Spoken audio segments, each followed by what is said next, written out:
Right, I'm sitting with Derek Gough and a friend of Derek's. You okay for me to just introduce you as that?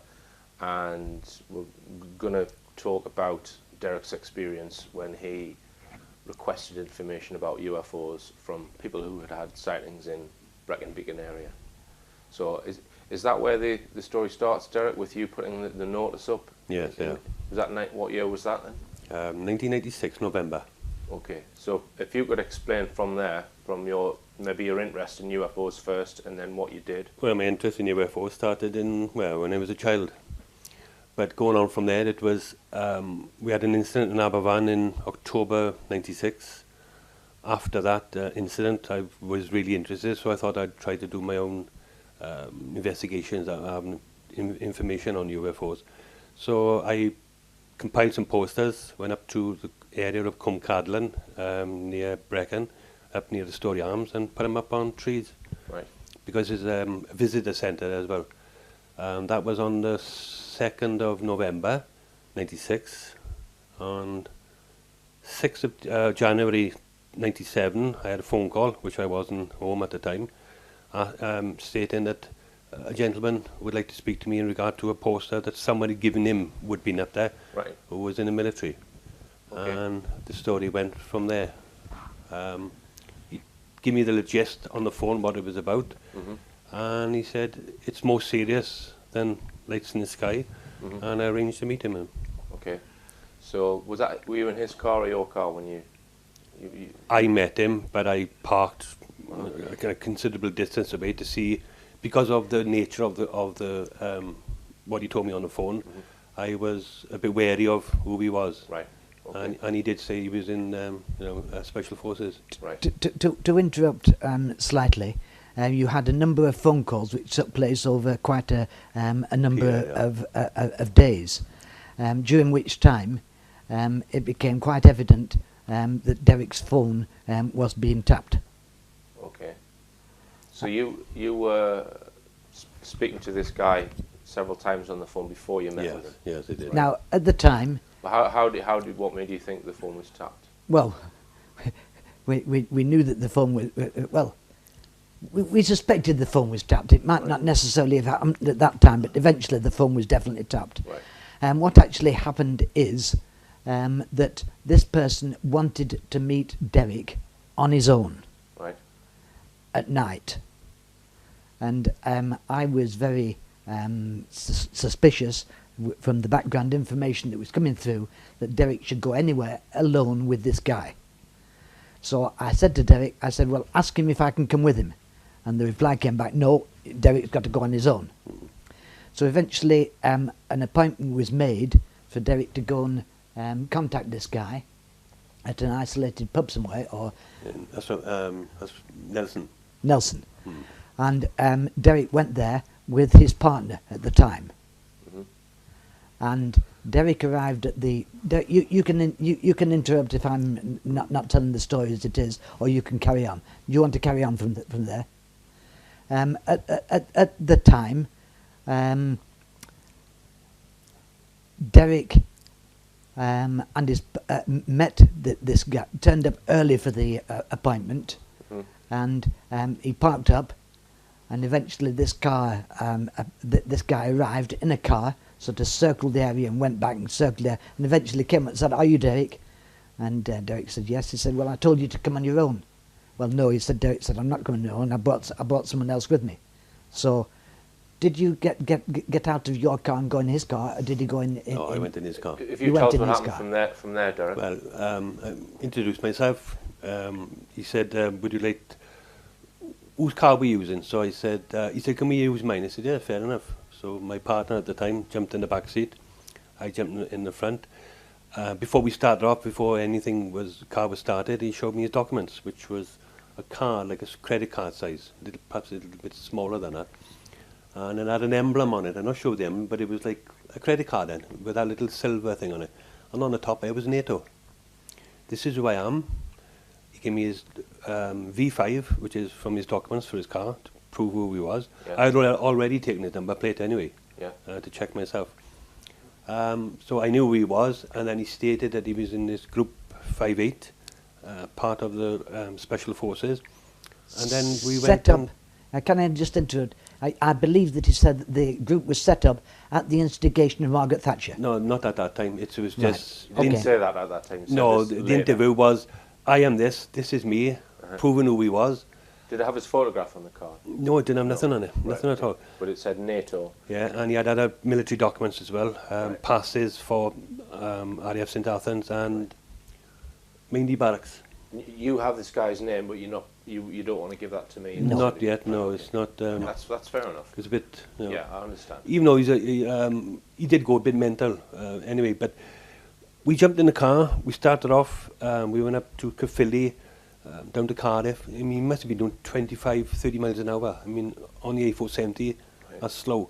We carried on talking, and he started telling me about, he was on find and secure. That's what his job was, find and secure. Find and secure. Yeah, when objects came down, up that area. Right. Now we said there's a satellite system up that area in Sennybridge, which comes up from around. He said, I can't say, he said they know, they're waiting for something, they're waiting for them up there. Right. So we carried on the conversation. My partner was taking notes and about writing, but then he come out with some photographs. Stopped the car in a lay-by. Right. Just before you go on to that, Derek, you said that there was a satellite system, so there was something in space which is looking for UFOs. Is that No, what you're there's saying? something up in Brecon, Oh, watching the skies in Brecon. There's something in Brecon watching the skies for 'cause UFOs. he said they come down from the north. The UFOs do. Yeah, and that's how we had his hands. They come Right. down from the north, he said, and they're waiting for them. North Wales. Well, north of the country then. Right. They're coming through the north. I think he also said that they know when something is going to be there. Right. They know when there's activity taking place, and they know that. He said he can get from RAF St Athens to Brecon in 10 minutes. Right. That's how fast it How is. far is that? 30 miles. Yeah. Right. The UFO does. No, he can. Oh, he can. He can get from there up there because they called out up to This that is in a area. helicopter. Yeah, Right. And did he say how many was in his team when they go out to these? 5. Okay. Hmm. And are they all in army? All in army fatigues, yeah. Right. But the important thing about it is when these objects came down, their job is to find and secure an area. Find and secure. Okay. Did he? Can I just interrupt you again, Derek? Did he say where this place in Brecon was that was actually looking out for the UFOs? It's up on top of the hill on Halfway, which is a little village up in Brecon, just down from Sennybridge. Called Halfway, Halfway. And there's a facility there, yeah. up on top, yeah. That's where the military training ground is. So it's okay. And does it have a telescope, or does it use radar? How, No, do you know how it's detected? there's buildings up there, but Right. there's red lights everywhere. When you Right. go up in the nights, So that's it's military property. And can you get near that at all? Is it difficult to? There is. You can. There's a main road going right through that place, Right. but you're not allowed to stop Right. because it's straight through. There's no lay-bys there. There's a road that leads over the military range. Right. And when you go there, providing that the red flag is not flying, you can go over there and you can come out at the other side. Right. And that is a place where the TA and the army do their training. Right. And the SAS. Yeah. There's a villager. Yeah. Right. But you think this guy was in a group which you said was above the SAS, which he told you later. Is that right? Yeah, Yes, he yeah. told us later that it was set up at the instigation of Margaret Thatcher. Right. So if you carry on from where you were then, Derek, he said that these Objects. track can- these objects. Yeah, They know then- when they're going to be there before they're even on radar. Is that Yeah, what he yeah, did? yeah. Right. And he said they Didn't- come he in. didn't say how they knew they were going to be there before they were No, on well, radar. he went on a little bit later then, Okay. where he come up to the satellite situation, and he said, I said, well, I've been up there, and I can't see it. And he said, you won't see it. He said, because it comes up from the ground. So it's underground, Yeah. what they're using to detect Yeah, the the UFOs. well, it comes up from the ground and Up from does, the ground. yeah. Right. Do you think he meant that there was satellites in space that were being used as well, or not? No, I think it was ground-based. Like you Ground-based. said, they're waiting for him up there. Up in Sennybridge. They're waiting for him. Right. Okay. And it's a massive place. So there's something under the, just to labour it, I Hmm. sound like, so there's something under the ground you think that was being used to detect them. He says it comes up from the ground, but only you won't see it in the day because it comes up from the ground in the night. You mean the UFO does? No, No, the satellite the system. satellite system. The Oh, tracking so it system. Or actually radar, physically whatever it comes is. up from under the ground? Yeah. I see, right. So it's just hidden underneath the ground and Yeah. the door's open or something and it Yeah. comes up and then that's used to detect them. Yeah, and I said that's why I can't see it in the day then. Right. So it's possibly radar then? Yeah. Right. Okay. Right. So So on his conversation, on his road trip, pulled into a lay-by, I think it was somewhere between Caerphilly and Cardiff, and put his hand in his pocket and then took out these photographs. Colour, full colour. Asked me, was I all right, with the feeling of seeing something I wouldn't be sure of. And I said, yeah, you know, thinking of being a bit naive. Showed me the photographs, and it's just, mouth went dry, just something that you think, I'm in a car with this man and he's showing me these. You know what I mean? And he was a big bloke, like. Right. What were the photographs of, Derek? Okay. A girl and boy. Girl of 16, boy of 21. Right. So I can go through it now, so I can't... It's difficult for you to Can't do explain it. it. Right. So there were 11 photographs. Mm. Right. And... No genitals Mhm. had gone. Just take your time. Teeth missing, that's Yeah. just... and the boy had... Most of his skin was peeled off. All the top layer, just red. Mhm. It's just horrifying. Right. And that was horrifying enough on its own, but to think that you're in a car with this man and my partner in the back, Uh-huh. I mean, I think I'm a bit handy, but compared to this guy, after what I seen, I thought, and I'm stuck in the middle of this. Right. Anything could have happened to us. Yeah. You know what I mean? So just to specifically ask you about the injuries, Derek, if that's okay, did you see any edges of flesh cuts or anything like that? No, just no genitals, nothing. Right, okay. All gone. But there weren't any, I mean, like in the animal mutilation cases, you have certain characteristics. No, where the genitals are, there was like a circle, like A circle. gone out. Like Just- somebody, a cutter had gone in, but it was, Like a cutter had gone in and taken them out. Okay. yeah, it's just, but there was no mess, eh? No mess. Which I understand now, but I didn't understand then. But now I know about Right. this blood thing that Right. carries on. I mean, it's just clean cut. It was just like somebody had put a cutter in and Right. taken it. So just to get them, we'll quickly list them. So the genitals were gone on both the male and the female. Yeah. Right. And what about the breasts on the Gone. female? No, nothing. No teeth. No eyes. No teeth, no Lips eyes. are gone. Okay. And were they decomposed at all? Or No. did That's this- another right, okay. funny thing. And was the skin gone on the entire bodies on both of them then? No, or just on the boy. on the boy. So he He said it's like somebody just peeled it off, right, all the top part. right. And but the girl had her head hair removed and all of her. All the hair had gone. It's like if it looked like a newborn child that had been, but had grown up, you know, born Right, like that. Nothing. right, No okay. facial hair, nothing at all. So she just had genitals removed. And Breast, breast removed. lips. Lips. No, well, if I say eyes, the eyes were sunken in then. Okay. And he said to me that when he checked it, because he got to check for certain things, possibly life, there was nothing there. And did it look as though the chest cavities and stomach area were sunken at all, or did they look like normal? No, they looked, well, the breast was just like somebody had sliced the breasts off, Okay. and it was just red there, just that Right. deep colour of red, but Okay. there was nothing coming down the sides Right. or... So was any blood dripping on the carpet? No, nothing or- at all, okay, nothing. So that right. Okay. Can I just interrupt at the moment? This was shown to you on the first visit that you Yeah. had with him, because you had more than one visit. Yeah, first time I was. This is the first time that you've ever met this guy. You're in his car, and he shows you these photographs. And this was late at night, wasn't it? Yes, about 8:15 in the night. 8:45 at night. I think we met him at 7:30, and then we carried on. It might have been 8 o'clock. And it was dark at the time, of course, Yeah, because it was in the winter. Right. And on the first occasion, he showed you these these photographs. Hmm. How long were you out with him that particular night? Do you remember? Well, hour and a half. I mean, from Caerphilly down to Cardiff, and then back up doing 25, 30 miles an hour. Right. The reason why I said I'm going slow, because I thought, after seeing his foot, I wanted him to put his foot down. Right. And it was a powerful car. Sure. Just before we move on, Derek, just to ask you again about the mouth, the lip. You said the lips are removed. Was it go up to the jaw, or was it just around? Just gone. Just the lips missing. It was were like, they- I can't describe it. It's, I don't know, it's strange when you I can see the photos now. It's just, So it's certainly not an animal predator. no, there were no marks on it, just clean cut. It's like, Did he say where these photographs were taken? yes, he did. Well, I asked him that. Yeah. And And where was that? Up in Brecon Beacons. Up in the Brecon Beacons area. Hmm. Right. And did he explain to you what their part of the mission was in dealing with those corpses? Just tell us what he said. Wait for the military to turn up. Right. American.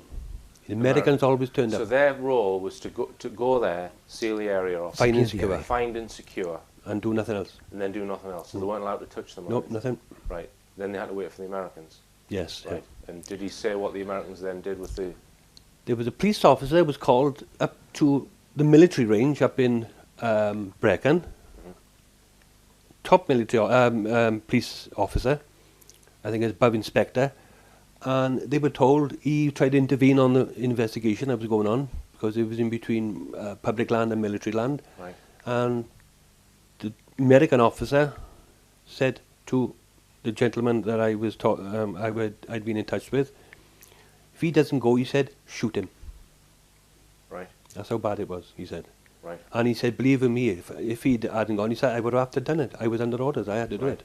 So this team he was in were under orders from the American. Always Americans, he said, Right. always. Okay. And that's not the first time. He said he had other photos as well.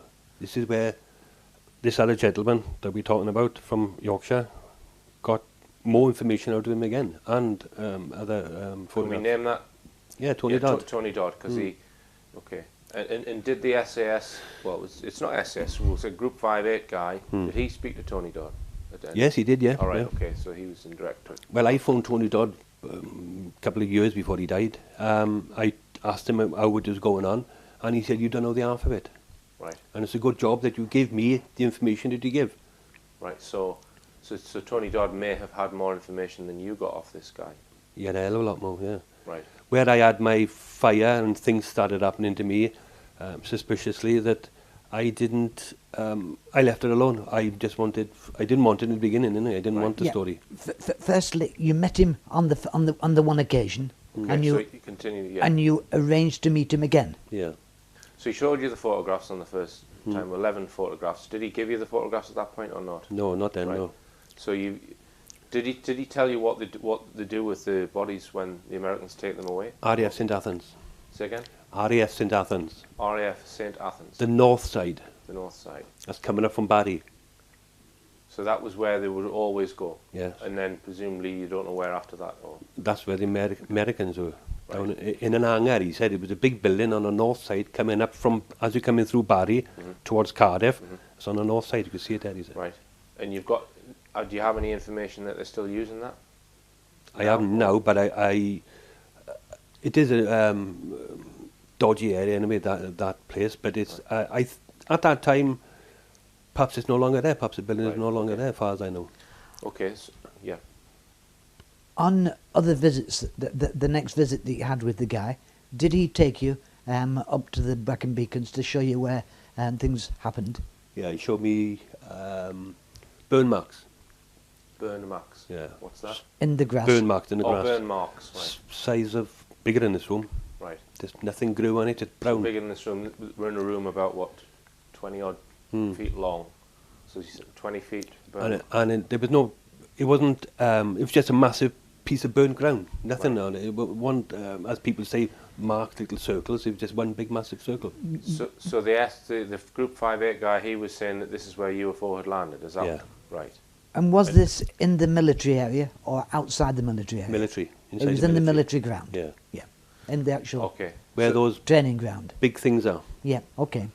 So did he give you the impression then that the military really have got no control over the UFO? The UFO is doing its own thing, and they're there to clean up afterwards. Is that That's what he said. What he didn't understand was, I had to ask him the question, how did you take photographs? I mean, it's not your job. yeah? But he said, we've seen so much of this in the UK and elsewhere Really? that we started carrying these little cameras around. Right. And he said, for our own, what was the word he used? What's that? For their own, can't think of the word now. For their own reason then, I mean, Yeah. because they couldn't believe what was happening. Yeah. Yeah. But to have them developed, he had to give them to a special friend of his Right. who was Obviously. into Yes. developing. Now he said different areas. Hmm. Did he name any other areas? No. He didn't. Did he allude that there was other countries or just the other countries, yeah. other countries? Yeah, he did on about... At one stage, did he not tell you about an area in Scotland? that's... Yes. But that's at a later... It's a later time I was... So would they be dispatched from Wales then to go and recover? RAF St Athens, that's where he was based. He was based... So Like they could go to another country or Scotland as far as that to secure these areas? You listen to the tapes from that. He said if they could be... the fast response, they could be anywhere. And they also had planes at their disposal. Right. And get anywhere. If it is to do within British jurisdiction, they would be there. Right. But the Americans would also be there as well. Right. And did he say, if it was somewhere that was more remote, did he say how they found out about the cases? I mean, was it... Radar. So it was... Again. So it was... So they can pick up the UFOs on radar and they can differentiate that it's a UFO then, presumably? What he said, but he can't say they know nothing about him because they're waiting for him. Say that again? They can't say they know nothing about him because they're waiting for him. Right. Okay. Yeah. Did he give you the impression that sometimes he was sent to areas before the UFOs arrived? Yeah. Right. On the expectation. All right. So they'd be dispatched before the UFOs arrived. That's interesting. But he didn't... Did he say anything about how they would know that? No, they were sent to Salisbury Plain. Mm-hmm. Things are happening down there that they was talking about mutilations down there as well. Now that's the next question I was going to ask you. Did he say that he was ever dispatched to deal with animal cases as well? Nope, humans. All humans. Always humans. Okay. I mean, I didn't... To be honest with myself and to this interview, I didn't believe in human mutilations. Right. I've heard of animal mutilations. I thought it was just like a butcher doing, Right. whatever he does. But when you come to the human aspect of it, it's a totally different ballgame, and Right. I didn't like it. Okay. So... At go on. any time, Derek, did he mention any mutilations were taking place other than in Wales, in Scotland? Yeah, Scotland, Ireland. Right. Now we're talking about places in Ireland which comes under the Republic, which is County Wicklow, Mm-hmm. Kilkenny. Right. I don't know what... I know Kilkenny is a bit iffy. But that's the Republic. Why would these military be in that part of... which is not part of our... I mean, do you think there's any correlation between where they happened and, like, mountainous terrain areas? mountainous? It's generally mountainous area. I Like- mean, I've like that's a leading question. I maybe shouldn't have asked it like that, but that's the impression that I get. Well, if you're talking about, like you said, in Brecon, I mean, what I seen from those photographs, they won the first up there. Mhm. They wasn't the first. I mean, he went on to say about this, that girl and boy. What I still can't understand is how he knew the girl was 16 and how the boy was 21. Right, How did he know that? They were already dead. right. And were they laid out on the ground, or were this Perfectly. I'm glad you asked that question. Absolutely perfect. It's like if it were somebody just placed them down, like if they gone to Okay. sleep. And presumably they were in their when they were taken. Presumably they were in their car originally. Yes, yeah. Correct. Okay. But the front seats were missing. I don't understand the thing about the front seats missing from a vehicle. Right. Doors open, engine running, but the seats had gone. He told you that there was a car in the vicinity. Hmm. So was this not another case though? Was this not the camper van? Oh, that's the camper one is a more disturbing one because of, like he says, where there were toys in it. Right. So the 16-year-old girl and the 21-year-old man, That was a car. that was a car, and the seats were gone, Yeah, front seats. and the engine was running with the doors Yeah, open, which I don't and they understand. were laid out on the ground. Okay. Some distance away, not. So not Close right to- next to the car. no. Right. Okay. They found the car first Right. and then Found went the car. Right. on their little exercise to Okay. see what else it was around. So, do you want to continue the rest of the story after you've had the first visit with him? You then came away, him having told you this information. Nightmares. What actually happened is that after Derek's first interview, he gave me a ring, and I think I came up and asked you questions, and we discussed what had gone on. Hmm. Did you make any notes at that point? I didn't know. Right. You got the tape, or I got the tape, yes. That's between the two of you. Yes. the Right. interview he done for me Right. on tape? So you've got that. Yeah. Have you shared that with anyone in the past at all? Or? No. It's never gone anywhere. Should we at this stage point out that because you were going there on your own, that you actually, we actually wired yourself up Yeah. so that what conversations took place in the car are recorded. Yeah. Right. Which I didn't tell him about. Right, okay, so you've still got that? No. All right, you haven't? Disappeared of those people, the people that we spoke about earlier. Can we name them in this? Not you Tony. You don't want to? No, it wasn't Tony Hard. It was No, Neil. Well, I can. No, Neil Springer knows a hell of a lot. Right. Well, knows everything that went on. He listened to the tapes, and if you ask him, I think he got copies of the tape. All right, he's took copies, but there are other. Right, go on. But he's taken. Of course, his stuff went missing. Neil Spring stuff went missing. Yeah. Yeah, well, that was the first visit that you were shown the photographs. Yes. And I came up to your house and we discussed what went on. Yeah, but I met him 2 days after that. Right, you met him 2 days after that. What happened on the next 2 days? Is that the time that he took you up to show you where the things was happening? No, we carried on. We'd done the Cardiff trip again. Right. Where I asked him to see the photographs again. Yeah. Then I decided, after seeing them, I mean, the first thing, I was glad to get home, but after seeing them a second time, I got to be honest with you, after you've seen something and you get up in the morning, you can't believe what you've seen. Yeah. So in the conversation that very next day, which was the Tuesday, 7th of January, I asked him to meet again because I wanted to talk to him, asking some more questions. Like I said to him, what can I do with the information? He said, you can do anything with the information as long as you don't give my name. Right. So I asked him for the photographs again. Upon seeing them, I decided on that Wednesday night, I decided to go to the police on Thursday morning, which I did. On Thursday morning. You didn't have the photos then, though? I had them. Oh, he gave you some? Yeah. Did he give you copies and originals? Or? Copies, no, you wouldn't get... Were they colour copies then? Yeah, full colour. So he gave you full colour copies? Of what, all 11 photographs? Yeah, glossy, very glossy, not this shiny things they were. Right, okay. So, and how many were there? 11. 11 photos. Which I made copies Just be of. careful with that, because if you touch the wire, it'll... Which I made copies of. Right.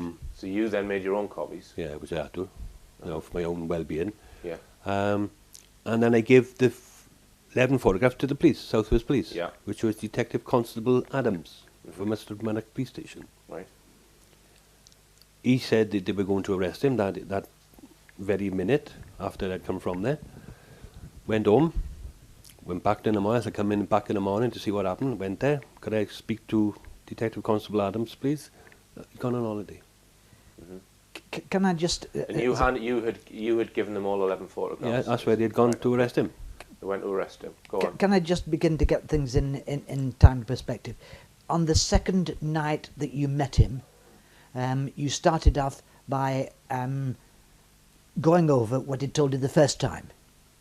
Yeah. How many times did you meet him altogether? Was it 2 or 3? Three Right, times. 2. Right. So on the second occasion you met him, and it's at that time that he showed you different areas where things had happened.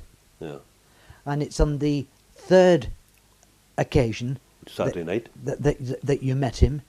I think it was very late at night, wasn't it?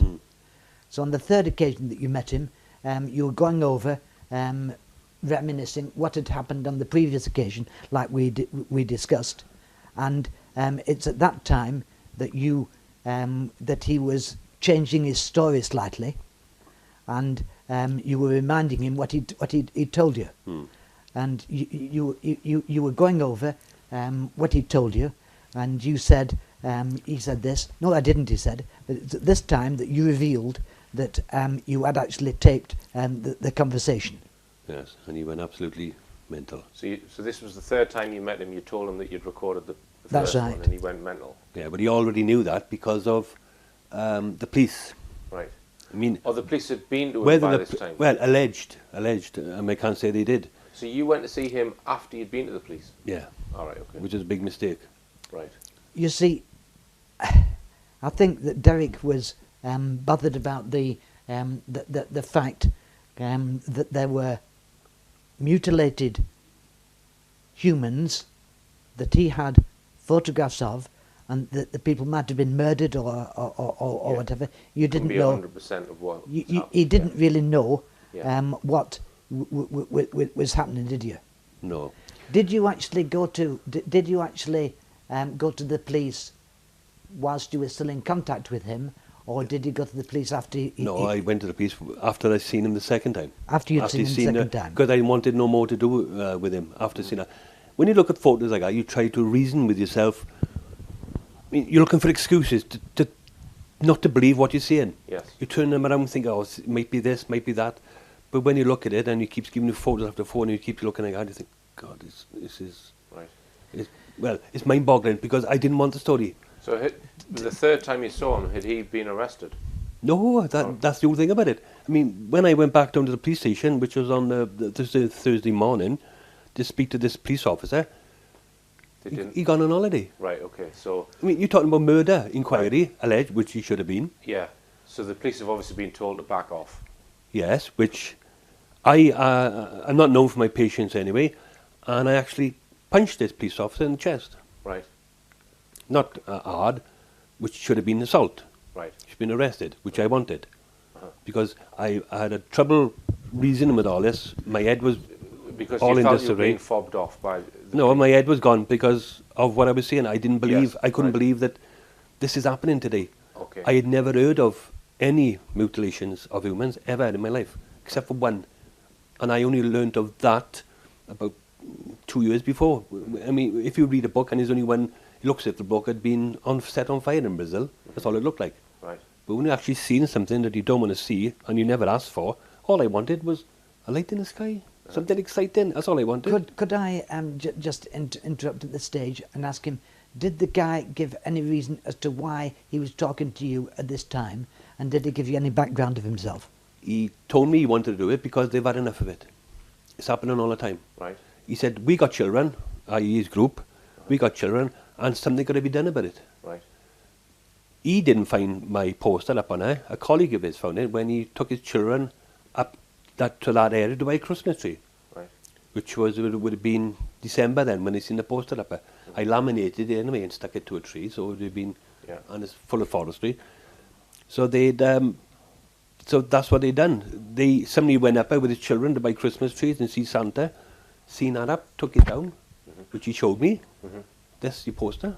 Yeah. My number was on it, and my house number, and that's... Is there any other background information that you can give about the guy himself? What did he tell you? Did he? I think I'm right in saying that he told you that the group had actually been disbanded.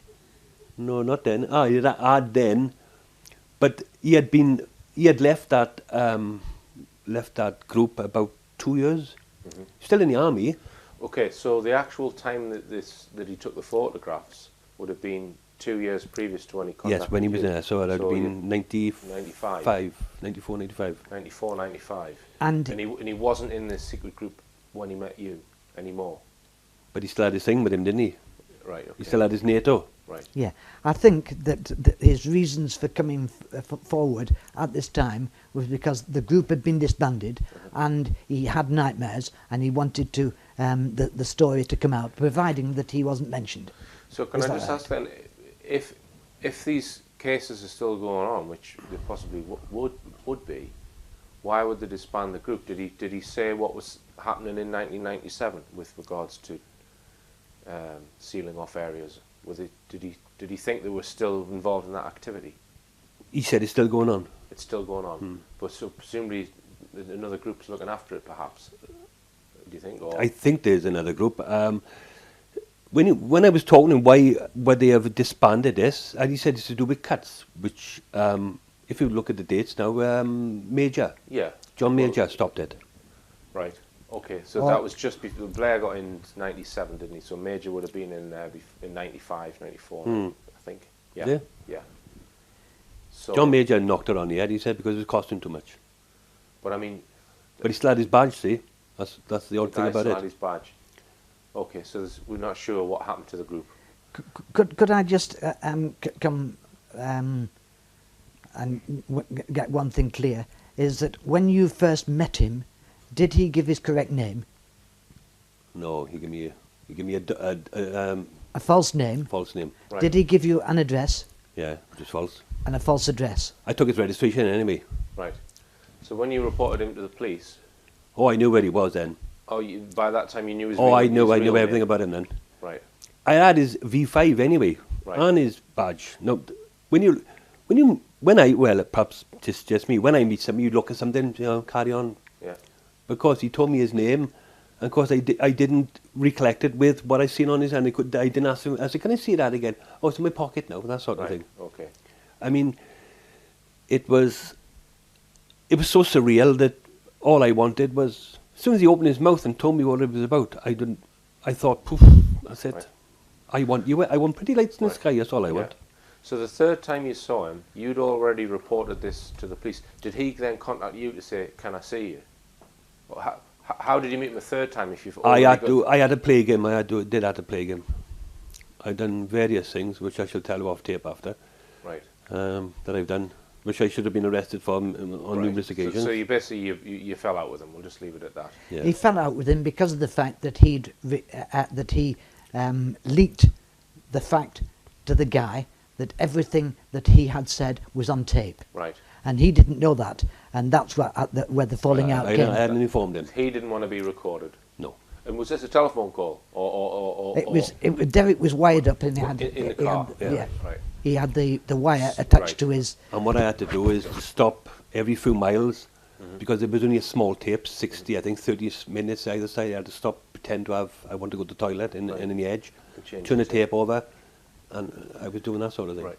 So did he tell you then, after you've gone and told the police, did he indicate that he had heard from his superiors at all? No, I went to see him to give him some grief over another matter, because the thing was starting to happen then to me, and I didn't like it. I went down to his house. I got in touch with the police officer in Merthyr first, so to tell him what was going on. So I went to his house to tell him, but he already knew. I mean, there was no mention of the police gone to his house. Right. All he was his interest was that I'd mentioned his name. Right. Okay. That I had taped the conversation. Nothing about the police going there. Right. Okay. When eventually I got in touch with DC Adams, I said, what happened then? Because I wasn't happy anyway. Oh, I'll tell you what happened. He said, this man seen a light in the sky a couple of years ago and he thought he'd have a laugh with him. Bearing in mind what the story is, mind. All right. The police officer said that to you? That's his exact words. The police officer said to Derek, "We've interviewed the guy." He said he was in the Territorial Army. He said he was pulling Derek's leg and just wanted to make... He seen a light in the sky a couple of years ago and he thought he'd have a laugh. I thought, no, but that story you didn't. There's no way. Right. You couldn't come up with that story, could you? It's not in any book that I've seen.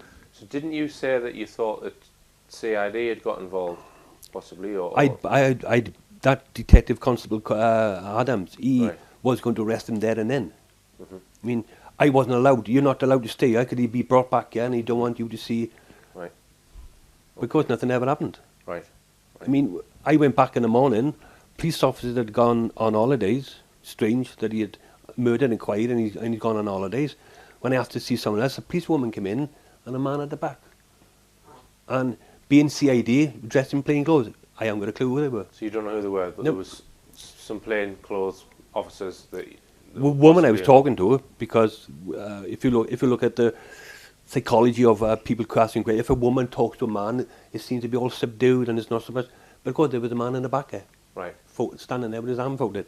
When they were talking to you? Yeah, when she was talking to me, saying that, oh, he's seen a light in the sky a couple of years ago. All right, so there was two plainclothes officers that you hadn't seen before came in to tell you that he'd just seen a light in the interview room. In the interview room. In the interview room, and there was another man in that room. You weren't told who these people were? He was right in the corner, just stood there. So there. they could have been MI5 or anything. Could have been anybody, yeah. Did you lose your temper at that stage? Yes, I lost complete control. Right, okay. So you were getting really annoyed that they weren't actually going to investigate this guy. Oh, but I had to start doing this bit of assault thing. I had to keep pushing and touching him. You know, if you touch a police officer, it comes under assault. Right. If you get arrested, I would have gone to the court, and then I could have told the story. Right. So you were trying to get a reaction because you were upset. And I wanted to be arrested. I wanted to be arrested, so when I went to court, I could say, right, this is why I done this, because of the story. Okay. They didn't bite. Okay.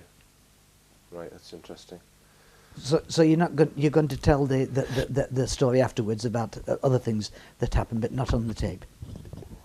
Is that right? Well, if you just first, Derek, he told you detail of some other cases. There was a camper van. All up Brecon. Okay, was that the second time you met him, or when was that? Oh, he told me so much the first night. First night. When those photographs appeared, he said they're not the only ones. He was also marked, which he showed me on his arms, radiation. Right. Ended up in a military hospital This is by UFO. under counselling.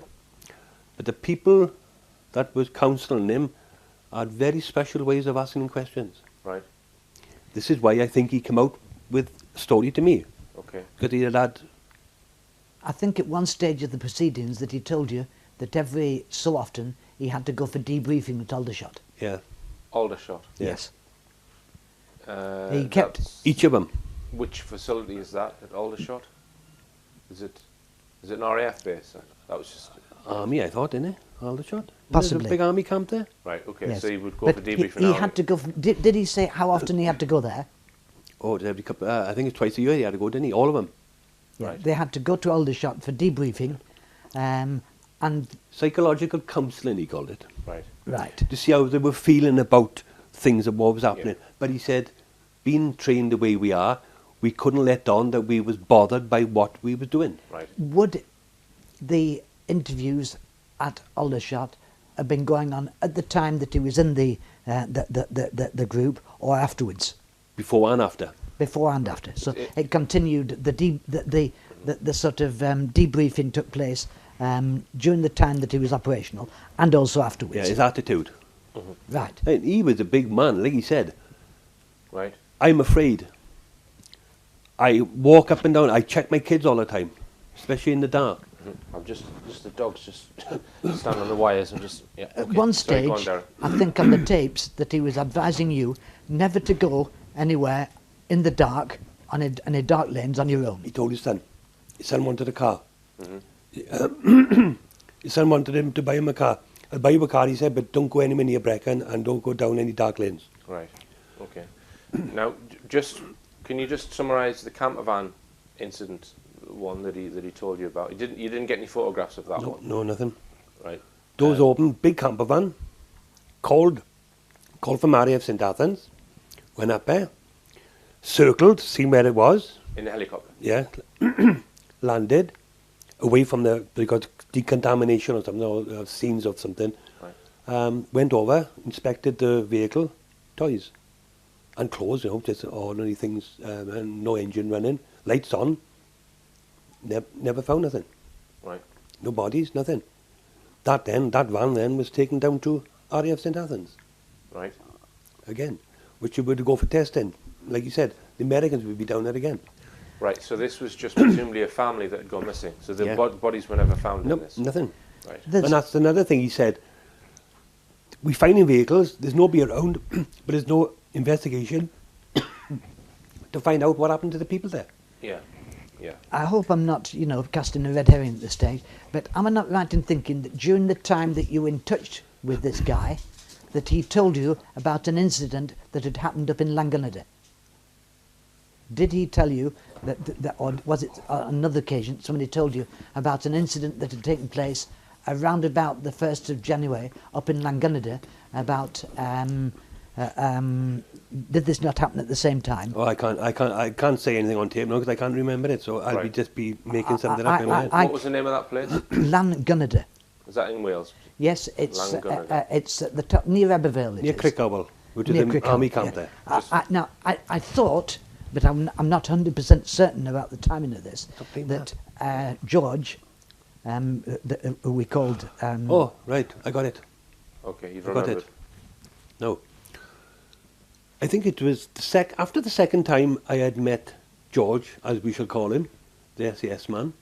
He phoned me up in the afternoon, in the morning, and told me, which was a Thursday, and told me to get up to Clanganada because something had come down in the night, and the military were up there. Mm-hmm. I went up there, I shot up there to find out, looked around, nothing.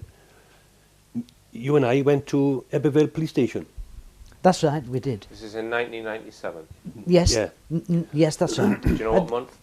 Yeah, it was January. Yeah, Do January. you know? Can you remember the day? First 2 weeks in January. Right. Okay. Yeah, somewhere. Near Well- Eberville. Yeah, we went to Eberville police station. No, it wasn't. It was Ross something or other. Yeah, yeah, but it's still Abbeville. It comes under the Abbeville. That's an area of industrial estate. Right, that's what right. you're on about. Yeah.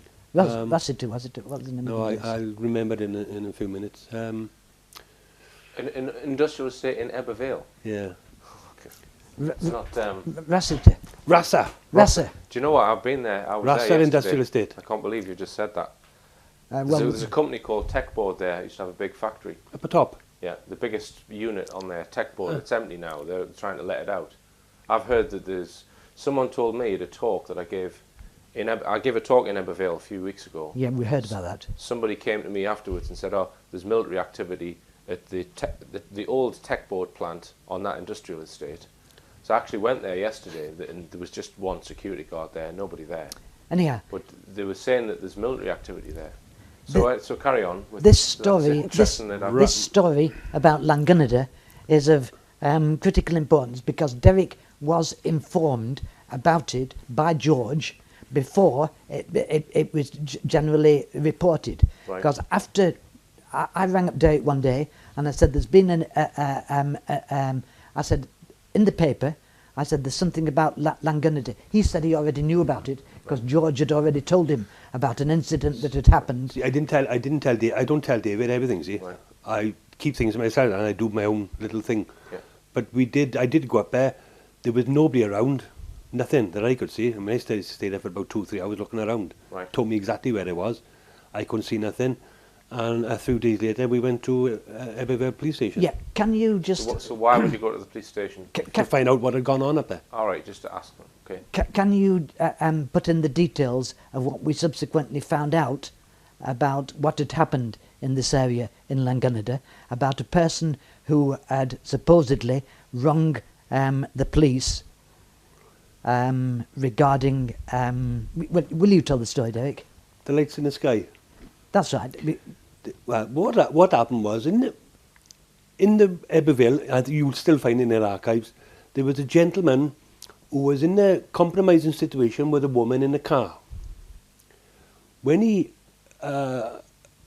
looked out, and then he seen a light in the sky, and it was bright. Mhm. Now he had a black car, and it was pretty new, shiny black car. Whatever happened was he phoned the police, 999. That's right. What actually happened? I'll tell you the story, and Derek can fill in the details because we investigated this together. So where did you get the story from? George told us the This is story, Yeah. and the I Group 5-8 guy. and Yeah. I took a cutting out of the paper, and I was telling Derek about it. He said, "I already know about it." Mhm. Now the story is that this particular person, his car came to a stop, Mhm. and he couldn't start his car. Right. Eventually, after the light disappeared, he got out of the car. He wasn't feeling well. Right. He rang either the police, I think he rang the police, didn't he? Hmm. And when the police came, they Searched the area and could find nothing. that's right, but his car was covered in a white powder.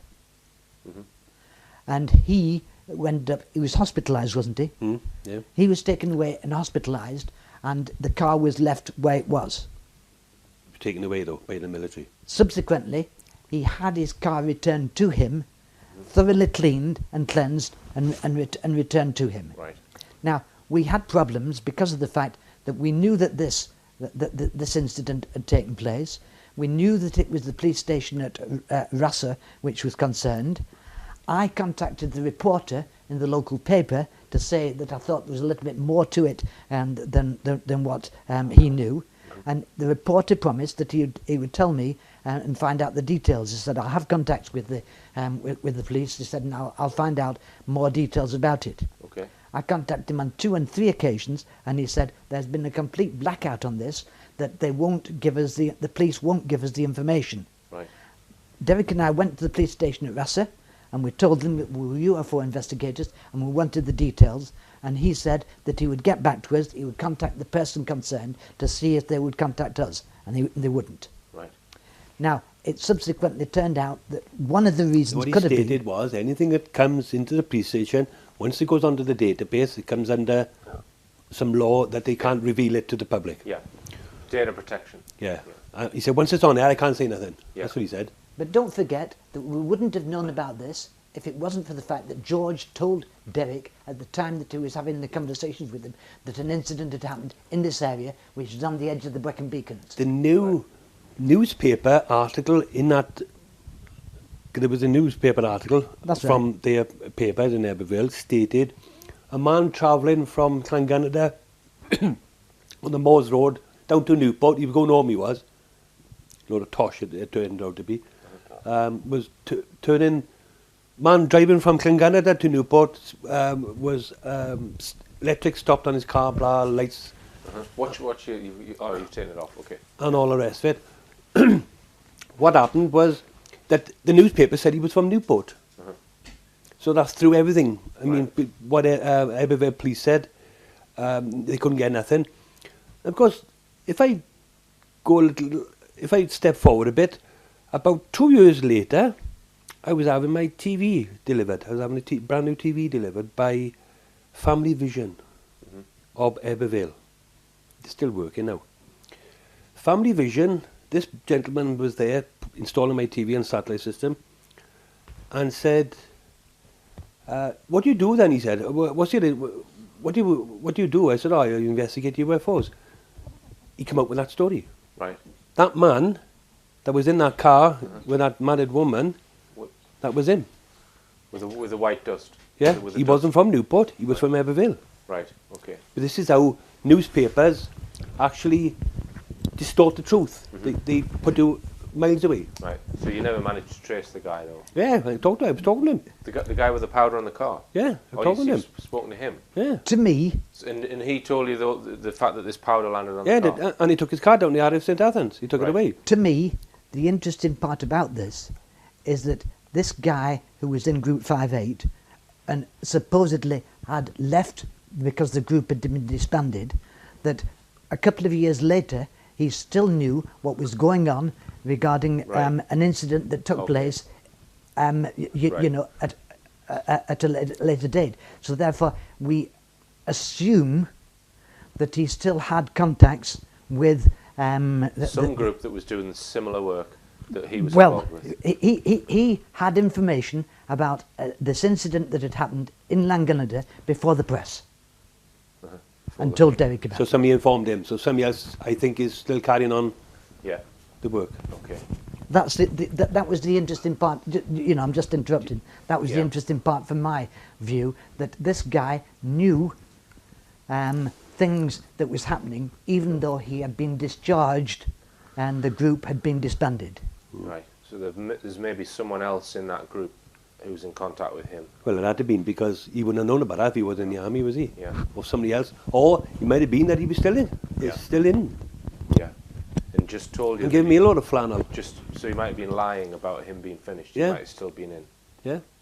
I know where he lives now. Well, I shall tell you something later. No.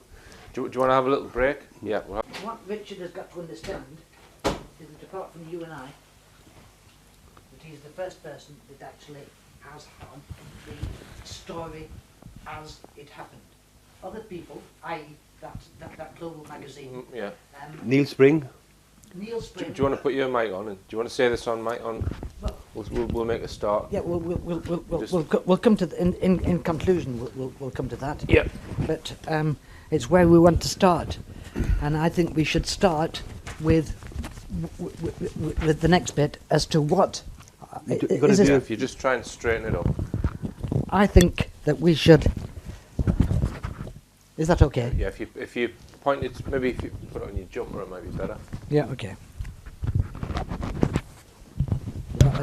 Well, useless. You can't take him anywhere. I'll stick it there. That's No, it needs to point towards your mouth. So maybe it was better on your coat. okay. Yeah, that's fine. If you keep it there like that. Yeah. What we should do now is to point out what happened as a result of the conversations with George and what happened afterwards, the threats that you received, etc., etc. Okay. And I'll sort of. Okay. I don't remember half of this because it's been such a long time. Okay. Well, we'll see where we go, but we'll start with the photographs first, Derek. You gave your originals to Tony Dodd because you were getting a bit freaked out by the whole thing. I was freaked out. And you wanted to basically offload the story onto someone else. So you give the photos to Tony Dodd and you give him the contact details of this guy and who we're calling George. And the transcripts. And the transcripts. Which I've taken down. So you offload that onto him, and so you didn't have any photos in your possession then? No, I sent it out because of what was happening to me at that time. I mean, I could have had an accident at any time. Right. Things were happening so fast and furious. Because you'd had dealings with this Group 58 guy. You'd had problems there. The police weren't obviously going to do anything with him, and that was making you feel a bit, Well, he had friends as well, see, in this group. Right. I mean, they were involved in this processing of these films. I mean, if they'd done that without their superiors' knowledge, what else could they do without their knowledge? So Tony Dodd, he had these photos, and you think he may have made copies of what you gave He told me he him? made copies. He told you he made But he asked me, had I had any? Had he had everything in relation to the story? And have I kept anything back? I said, no. He said, not even photographs. I said, no, you got them all. Okay. So, and did Tony Dodd tell you where he put them, or what he did with them, or whether he gave them to anybody else? He said he got them in. I got some in my possession. I've already put them in a safe place. He said, but there are other places. He didn't say friends, other places. Other places, plural. Yeah. Okay. Right, because that's one thing that I have tried to do. David Caton spoke to his wife to try and get those, but she allegedly threw out all of his research material when he died. So. Or could somebody have got there and said, no. Maybe. Okay, so you were telling, if we're going to the story where someone was trying to buy the story, or did the fire happen before that? What happened first? I think what happened immediately after you had broken contact with George, you were in touch with this magazine, Global, and you gave the story to Global, who printed it in a fashion, but there was quite a number of mistakes in it. Yeah, and as a result of it appearing in the Global magazine, you then began to be contacted by people who wanted to buy the story, to have the tapes, and offered you money for it. And it was ostensibly a person, a reporter from the press. I think you said he was from either the Times or the Guardian or something like this, who wanted to give the story. You refused the initial offer, which was £100 or something like that. I forget just what amount of money was involved. The person gave a phone number and an address, which turned out to be false. He phoned you again, giving you another phone number, another address, offering more money, and you didn't give the details out because you wanted, because you were at the time receiving threats on the phone, which were saying you will never ever be allowed to print the story. Yeah, but this is after you've printed it in the Global magazine. Yeah. Yes. But if you look at the Times and the Guardian, first thing you realise is there's no way they're going to print that. That's not what their papers are all about. It's not an investigative thing. But it was a bogus reporter wanting the story, Right. wanted to buy the story, and wanted to have the tapes. Right. And once that had failed, Derek started to receive phone calls which said categorically, you will not be allowed to tell the story. And also, were threats not made to say that they would burn your house down? I can't remember that far back. I think that Derek had received threats to say that they would burn his house down. Okay. Now, when you give the story to the Global magazine, one of the things that they didn't get right is the name. It says in there Group 580 security. 580, Group yeah. 580 was. Group 580. Was that changed for any particular reason? It was went- printed. So it's Group 58 security. Yeah, that's it. I went up to Littlehampton myself and took all the documents up, all the information I had. Now, they had copies of the conversation as well. Right. Because I think he got a little bit of transcript in it. It's not a lot. Right. But bearing in mind, he said, when you're doing a story, not for it to be too serious, you must put in a little bit of this, which he put, Mr. Gough believed that the car behind had a prefixed number plate of MIB. But Mr. Gough thinks this is only scare tactics, which was to lessen the blow on what people are reading. People think, whoa, you can't believe in this. So they got you, in that article it says that you said that the registration had MIB, and that wasn't true. No, it wasn't. No. So they wanted to add that in. For some reason. Yeah, but because he was having troubles as well. Right. Because that was going to a printer's. I think the printer's name's on the back. Right. But you can get copies of him. He was having trouble. They smashed up all his. They were getting harassment. This magazine, this global magazine. They had all their right. photostat machines all smashed up. Right. Can I just ask you about the name then? So it's group and then a 5-8. space 5 and then a space and then 8. So it's not group 58. No. It's group 5. Is 8. it -8? No, it's just group 5-8. Group 5-8 security. Group 5-8 security. That's right. Right. Of which we believe that there was 5 members. Right. 2 of which are in Wales, Yeah. or were in Wales, hmm but we don't know about the others. I mean, is one of them? Would one of those be a pilot? A helicopter? Or Nope. would We the don't helicopter know. pilot We not don't be part know of the anything- group? we don't These know anything were on the about- ground people. They were were on flown. the ground So people. there was other people involved. So you're talking 5 that I knew of, but if they were flying from RAF up to Brecon, Uh-huh. I mean, they must have known what was going on. The Right. pilot. We believe that there was another person in Group 5-8 who was Welsh. Okay. Yeah, but the pilots must have known something. Navigator knew something. Yeah, Knew something. yeah. That thing was on standby at all times. That thing was. Right. And like he said, and I said earlier on, they can't say they can't say they don't know nothing around because they're waiting for them up there, which is I call that now since that time is that's Area 51 of Wales. George told us that if we were to go to a certain spot up in the Brecon Beacons and to do a watch there, that eventually we would see something. We did a couple of nights watching up there and we never saw anything, did we? No, except for those balloons, weather stations, weather meteorological office. Yeah, that was during the day though, wasn't it? Nighttime, massive balloons, all lit up. Right. Big air balloons there, twice the size of this house. Right. Okay. I mean, why do you think that is? Think that's like doing that as a cover, or Well, we was told, I was told, I should say, of what's his name? Microbiologists. Oh, yes. Mhm. Was it George that told us about them? Microbiologists up there. Was it George? Microbiologist. Micro. Okay. Which is, I can't find it now. I'll have a quick look in a few minutes when this is finished. Mhm. I don't know if I got it now. I think I have, but I have to go through tons of papers. I had a letter from a gentleman I just mentioned earlier on, and you said you didn't know about. We'll mention it on the tape. He'd done escape and evasion exercise. up In that there, area? In that area. On escape and evasion exercise, you got no ID, nothing on you at all. Going up, walking up, another gentleman with him, another soldier, there was a couple of them, they got separated after a couple of days, was left with 2 gentlemen, 2 of them. Going up a path, he said, and we heard a Land Rover. We ducked behind some low barbed wire fencing with some trees, because if it had been the military and they found it, they'd give them a kick in. They didn't realise they would shoot, the enemy would shoot you.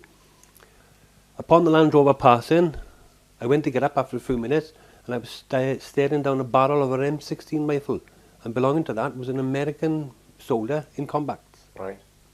He was taken from there, and I know this off bad, into a door that opened electronically in the side of the mountain, and he went down 5 levels. And each time he went down 5 levels, I don't know nothing about ballistics, each time he went down 5 levels, the gentleman that had the gun on him was changing it for a different weapon, smaller caliber, Right. each time he went down. He was put into a room with large headed rivets, asked who he was, explained who he was, name, rank, number, nothing else. And after 4 hours, he said they released me and then put me in a room with a large pot of coffee, American again. When they said they found out who he was, from Brecon, I imagine, Sennybridge, and they were releasing him. But first, he must sign the Official Secrets Act and the American equivalent.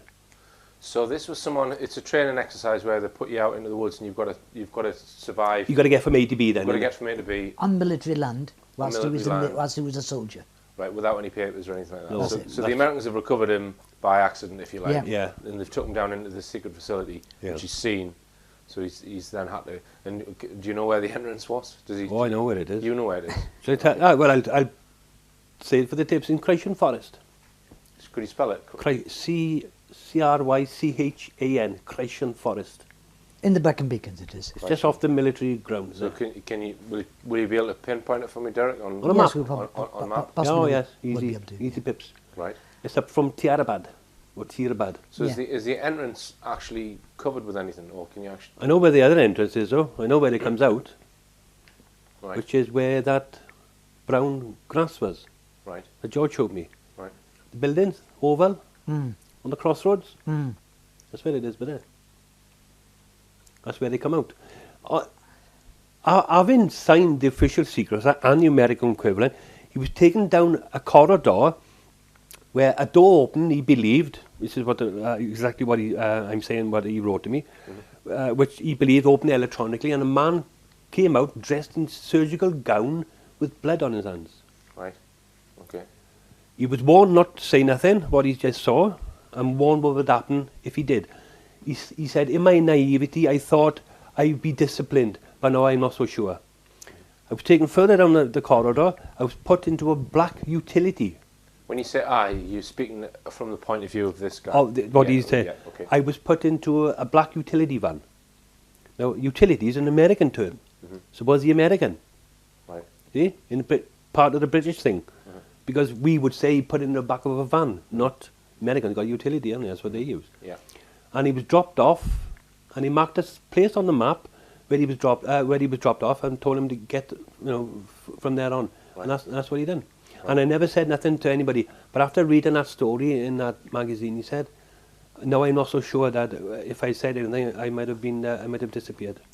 I got it upstairs. I think at this stage, Derek, we should concentrate Yeah, on what happened after you'd... Yeah, but it's all accumulation of what happening from... So why did this guy tell you this story? Where did you learn about that story? Because he'd seen the article in Global magazine. He'd seen the article Somebody in had given him a magazine and Right. said, look at this. And then he recalled it then. Right, and he And my number's on the back and my address at that time. Right.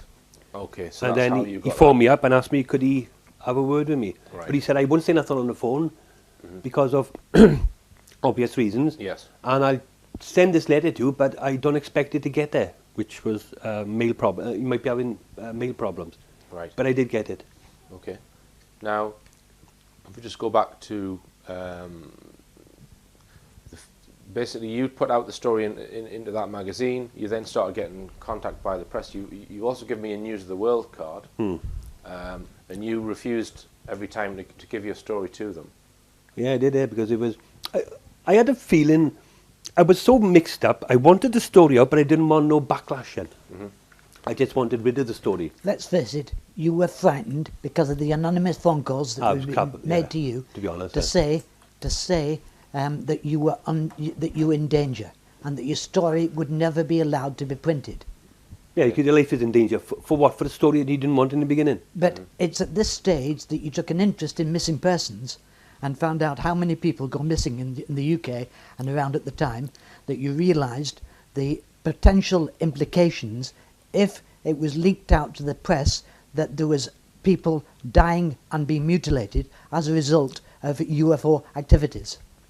That would have caused a tremendous amount of furore. Yeah, but I wasn't worried about that. I was worried about myself. I was worried about. I wanted the story out, but I didn't want no I don't want no implications into it either. I wanted somebody to say the story, but to leave me alone then. Yeah, yeah. Okay. Because it's not worth dying for, is it? At the end Yeah, of the day. exactly. So you then, well, it was David. You were told by somebody advising Derek to get the story out. Yeah, what actually happened, because of the flack that Derek was having, and because I could prove to a 5-year-old that my phone was definitely being tapped. I could prove no ifs or buts or maybe. We knew that our phone was being tapped. Largely because of the fact that I came home from Cardiff one day with a picture. I photocopied the picture and I took it up to Derek. Derek phoned me in the evening, looking at this picture and looking at the things. I mean, the picture turned out to be fake, but that's not the point. Derek rang me after a while to say that he had received a phone call from somebody wanting to know if the picture that they had was the same that Derek had. Right. Bearing in mind that the picture had only come from me to Derek's house, and we'd been talking about it on the phone. Right. So the people on the other side said, we want to know, does the picture that you've got coincide with the same as we've got? So Derek said, I don't have a picture. And the reply came, well, we know that you have. There's 13 silver balls on it, and it was taken in such and such a place. It was only a conversation between me and Derek that knew this. Right. And so somebody must have been listening in to Derek's phone call. Just, if you don't touch your mic, because it'll... Right. Yeah, that's it. Somebody was tuning in to So Derek's we phone calls. then knew. wrote to the Interception and Communications Bureau in Right. London Okay. to see if our phones were tapped. Right. What they said was, in the event we find anything, we'll write to you. Right. Never heard nothing. No. Well, they're not going to tell you. would And I got those letters upstairs as well. Right. Right. So, So it was, as a result, things were building up. Derek was receiving threats. I knew my phone was tapped. He knew that his phone was tapped. Now, this culminated in I am passing a little bit of this information to somebody who was close to Tony Dodd at the time, and I was telling him what was happening. In particular, I told him of an incident that had taken place where Derek was contacted by somebody allegedly from Metropolitan Police, New Scotland Yard, who wanted to know information about Matthew Williams. Derek said, I know Matthew Williams, but I can't give you the information. Subsequently, he rang up late one evening, probably about 11:30 in the evening. This guy rang up Derek to say, there's a warrant out for Matthew Williams' address. Do you know where he is? Arrest. Yeah. Do you know where he is? So Derek said, well, no. He said, I don't know where he is. Why should I know? Well, they said, if you do find out any information, make sure you let us know, because he's wanted, warrants have been issued for his arrest, he's wanted by this, that and the other. And we believe that this person was trying to discredit Derek. Subsequently, when at 2:30 in the morning we managed to get in touch with Matthew Williams, because Derek rang up and he's at his home, we found out this story was false. So Derek rang up this guy in a Whitehall number, New Scotland Yard number, saying, what the hell are you playing at? There's no arrest warrant out for Matthew Williams. What the hell are you playing at? So the reply came back, Derek, they said, you're good at what you do. I have to apologise. He said, I was told to pass this story on to you. Right. So if you had then come out publicly and said there's a warrant out for Matthew's arrest, it would have made you look daft, as if you were lying about that. Yeah. So And any subsequent stories therein, or what I was on about them, would have been blown out of the water. This was a week before something happened in Derek's house, which I'll tell you about in a minute. Right. I was advised by this guy to get the story out, print it, and get it out. So, not thinking there's any urgency with it, I did an interview with Derek in his house, and I think I still have the tape with that, describing what had happened up to then, and I took the tape home, and I was actually taping it from the camcorder tape to the videotape when the phone rang, and Derek said, the bastards set fire to my house. Right. I just couldn't handle it. I put the phone down, and I was shaking. Right. I was absolutely shaking. And eventually I said to my wife, I said, look, I've got to go up and see Derek. And I arrived up there, and Derek is there, and he's carrying things out of his house, and I was absolutely shocked and shattered. And this was Monday or Tuesday, wasn't it? Monday, that was. Monday or Tuesday. 1997. What month was it by now? January. So it's still No, in January. No. I think it was August. No. I believe David, that the story, George contacted me on the 6th of January 97. That story hadn't run 2 months, and that fire happened.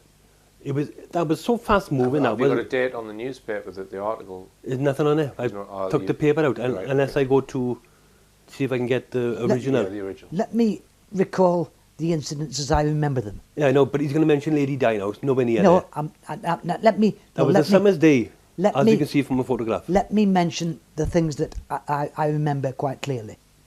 and that is that after this happened, and Derek had had the house set on fire, I think Derek should give the information about what happens next regarding the fire. In regard to what? In regard to who came to see you, where the fire started. Yeah, tell us about the circumstances of the fire, Derek. And Well, I was talking to Neil Spring. Now, I was downstairs with my partner at the time. On the phone you were talking to? Yeah, I was talking to Neil Spring. On about, I had taken him up Rebecca a couple of days prior, so he was on about something. And then the phone started clicking. So I said to my partner at that time, I said, go upstairs and check this for him arseholes, excuse the expression, I'm messing about with that lamppost. Go on, she went upstairs, because there was always something on top of a lamppost where I was. Right. Well, BT, you know. When she went upstairs, she shouted down, the place was on fire. Right. Which was my office. I used it as my office as for Global. Opened the door, smoke just So bang. you were downstairs on the phone? Then the phone went off. Right. So I kept saying hello. Of course, run upstairs then, opened the door, which is a fire door anyway. God, it was full. Oh, it was a fire door? Yeah, it's a fire door, yeah. Right. It was a big heavy thing with a chain on it, you know. Right. Is this in your house then? Yeah. All right, okay. But it had, well, everything had gone up. I had a little budgie in a corner that had gone. Well, I couldn't see nothing. Just totally gone. So how do you think that was started then? Well, I just came back from the East Hospital in Cardiff with my partner at that time. She had an appointment. I come back about 1 o'clock. I must have started about 20 past. Just started nothing. Nobody had been in that office. I came in, went downstairs, phoned, made a cup of tea. She made a cup of tea. I phoned Neil Spring, and then the shit hit the fan. Right. And that's outside. I ran outside, shouting. Couldn't use my phone because it had already melted. The wiring, because it went downstairs. And I phoned Nevu. I rang, shouted to a Nevu who's living across the road, phoned the fire brigade, screaming my head off. So he rushed in. You could see the smoke coming out. Massive office it was, bigger than this. As I turned around, I had to make sure my partner was out. I had to go back in to get my Yorkshire Terriers, because I couldn't leave them in there. They were downstairs, but of course it's still a fire. So somebody shouted at me, don't go back in, so I grabbed them out. But of course, as soon as I come out and passed the dogs on to someone else, I looked and there's this battered Mark III reddish blue skip. 3 people got out of it. When you say skip, you mean a car? Yes. Police officers. I want your name, he said. I said, well, you know my name, I was in school with you. Don't mess with me about, he said, I want your name and your date of birth. I said, I was in school with you. PC Edwin. Irwin. Edwin. Or Edwin. Okay. But 3 of them there. I said, like, somebody only just put the phone down from the fire brigade. What were they doing there? They would. I didn't even see them turning up. They were just there. Like, So they were there before the fire brigade got there? they were there. When I come out of the house, they were there. As soon as I passed the dogs over, Right. looked like that, they were there. But Right. they were sitting in the car. Because when I looked at them, Uniformed? no, plain Plain clothes. clothes? Yeah. Okay. They come out of their car. I want your name and your date of birth. I said, I was in school with you, man. I said, your name, I should call you Boggle Eyes. Right. No, don't be funny now, he said, because I want your name. I said, oh, here we go. Said the same thing again. They got a bit of strop. You see the other one coming around then. Then my partner said, oh, give me a name. So I said, you know, I am Derek Gough, blah, blah. Yeah. Date of birth. And then, well, fire brigade, it seems forever, doesn't it, to turn up. They came in, went through the doors, extinguished the fire. Man in white hat came, which is the chief, fire chief, whatever his name was. Took me into the room. This is where the fire started, he said. I pointed to the floor. That's how it started there. Started in waste paper basket. There's a waste paper basket was over there, next to my computer. Right. We had night vision goggles. Or everything pertaining to that investigation was mixed in with it. Information, recordings and blah, blah. But that's only part, what's in there is only part of the bluff that was going on. Right. In other words, that story said everything pertaining to that investigation was finished. See? Right. Right. That's how clever he was. Say Not to have again. any backlash. Not quite sure I understood that. Well, what he said was, when that magazine, after the fire, the second part was, all matters pertaining to the investigation in regard to Group 58 has now been lost due to the fire. Ah, right, okay. Which takes the heat off me, somebody thinking, you've lost everything. So the Global article was in 2 parts. Yeah. And the second part was after the fire. Yeah. Was it? So you've deliberately put in there that you've lost all the information to keep the heat off you. Yeah. Right. Not so clever, mine, was it? Because it was... Can I just bring in the next bit of incident as I remember it? Yeah. Derek said to me that on the, I think it was on the Wednesday or the Thursday, the upstairs had been destroyed and is totally black, but the downstairs living place, you know, you could still live there. Excuse me. So he's downstairs and he got the electricity turned back on and the phone back on. There was a phone call that came through. Now this is what Derek told me. And Derek answered the phone and they said, this is the gas board or the electricity board. Can we come and read your meter? And Derek said, yeah, you can come and read the meter. And so his partner said, who's that? Well, it's somebody wanting to read the gas or the electricity meter. And at which stage Kath turned pale and she said, they came on the Monday, the day before the fire. And she said, I thought there was something suspicious because when they knocked on the door at 5 o'clock in the afternoon, they produced a card which said, they gave the person's photograph, electricity board or gas. Was it gas or electricity? Gas. Gas. And they said they wanted to come and read the meter. So Kath showed them into the room where the fire started. They rang the meter. And she went up in arms. She said, bloody hell, she said, they've come to read the meter the day before the fire. What the hell is happening? Kath threw a temper and said, if you don't stop all this nonsense, that you're putting my life at risk, I'm off. Oh, said that to Derek? Yes. No, that was on the Sunday. They read a meter on a Sunday. After the fire, yeah, you got it wrong. After the fire, I said after the fire. They came to read the gas meter again. But why would you have done it when you already done it Sunday? Why would you come back? So the gentleman that run Global said to me that he had information. They came the Sunday to put something in place, whatever it may be, as I tried to describe, which I wouldn't know an incendiary maybe. Whatever. And then on the Wednesday or Thursday, they came to see what damage had been done. Yeah. Or to let you know. Oh, well. Let you know what? To put the frighteners up in, to let them know that the gas board or the electricity board are coming again to read your meter and to make the connection that it might not have been the gas board that they come in the first place. Yes. Well, I was told after that these people, or wherever they may be, can turn up in anything. It could be a bus, it could be an ice cream van, they can muster anything. Anyhow, as a result of... If a gas board comes to a van to your house on a Sunday night and is Wales gas on the front, on the side of it, what do you expect? That's how it is. This is my recollection now, that Derek might disagree slightly, but my recollection is that by the time it came to the end of that week or the next week, that my wife and I was going on holiday. When we went on holiday and we came back, Derek has disappeared. I'm ringing him and ringing him and ringing him, and I can't get in touch with him. And I'm worried about him because of what happened with the fire. And it's only subsequently, a couple of weeks later, that I had a phone call from Derek. I said, where are you? He said, I can't tell you.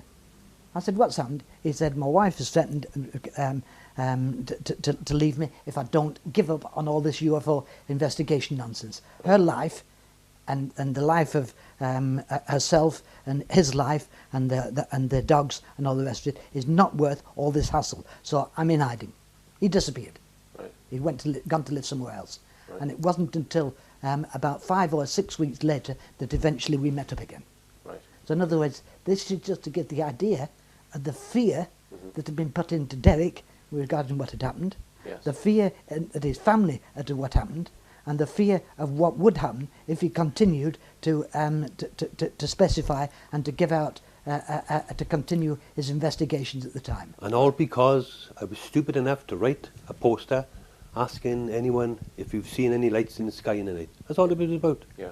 Something simple. I wanted a bit of excitement, look at something in awe. That's all I wanted. Yeah. Well, I had my awe, all right. Yeah. Okay.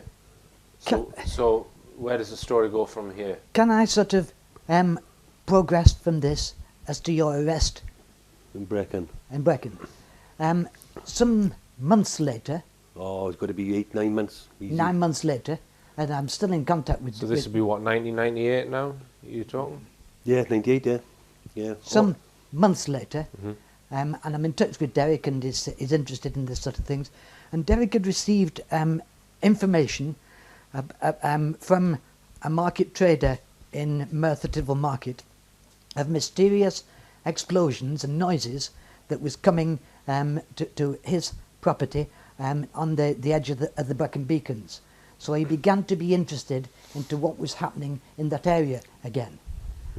I rang Derek up at about 9:30 to say that there'd been an earthquake up in Sennybridge and that it was on the news.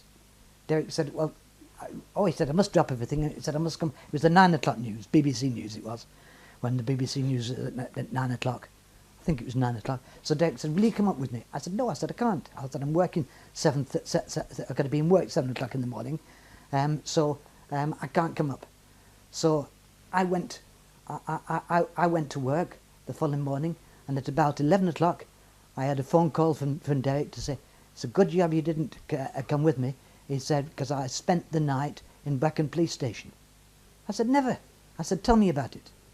So Derek said that he had gone up there because I told him that the news said that there was investigation or a team coming up from either Bath or Bristol University to investigate the earthquake that was up there, that had happened up there. He said, I went to the place where we normally go to watch. I think he said he went to a pub to see if anything was happening, could find out what was happening. But he parked up at a place where he's perfectly entitled to park on a road, and came back down. And I think Derek had better describe what happens next. Well, I was hiding in this little, still part of the military. I was off the road. Technically, I was on military ground. Right.